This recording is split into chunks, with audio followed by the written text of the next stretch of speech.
My name is Josh. I'm a firefighter from Faribault, Minnesota, and my son Coyle received a kidney transplant. Coyle loves everybody. He's a people person.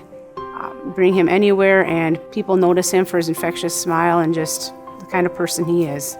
He loves to play outside, pretty much anything outside, driving his four-wheelers, his gators, playing in the dirt.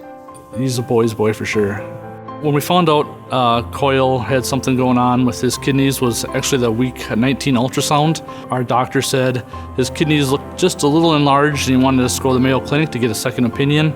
They did a scan on his kidneys and said it looks like there must be a blockage that is bladder and kidneys are looking bigger than what they should be. It happens just kind of a fluke thing in baby boys mostly.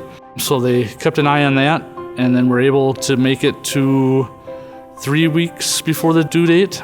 And then so they did emergency Csection because the fluid was getting low and all that. And they delivered Coyle. They fixed the obstruction. And then we thought everything was going to be good.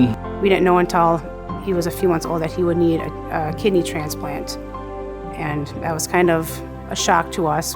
It definitely hit us hard and that he was going to need a transplant. How do you get a year and a half or year old to sit still and while he's doing dialysis? Coyle waited about a year and a half, and then we got the call on a Sunday night, and Josh was working at the fire station. And got a phone call and said, Josh, we might have a suitable donor for your son. And it just hit me like the guys at work, I just broke down in front of them and I said, Coyle's, he's gonna be getting a kidney, hopefully, this is it, we got a donor, he's getting a kidney. So everyone knew at my work, the fire department, like it's a second family, and they knew Coyle's story, they knew everything was going on with them. I've been a firefighter for 17 years. I've always wanted to help people and kind of be in public service. Coyle wants to be a doctor and a firefighter. He says he would like to be both. He wants to be a doctor to save people and help people, and firefighter like his daddy. So after Coyle's transplant, they brought him back to life. He runs around. You just never even look at him, you would never know Coyle has a transplant. He's just a normal little boy, just living a normal life now. We knew it was a 19-year-old from St. Cloud, Minnesota, and that they've passed away. I like that, we have the option to connect with the donor's family and that they have the options to get back in touch with us. This person passed away, was a donor, saved how many lives, probably just wasn't Coyle's through organ donation.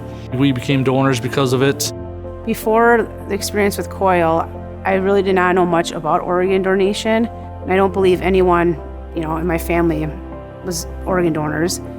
And not until we came down this road did I really kind of find out about organ donation. But the first thing that my husband Josh and I did was go to the DMV, and we both became organ donors. How can I expect someone else to do it to help save my son if I'm not willing to help someone out too? My hopes and goals for Coyle is that his kidney lasts a long time, but just to kind of live the most normal life that he can and just be who he is, keep being the happy little boy and keep telling his story. If someone's thinking about being an organ donor, I would show them a picture of my son Coyle and say, this is the kind of life that you could save. Organ donation saved my son's life. I would just encourage everybody to get out there, check the box, become organ donors, and save some lives.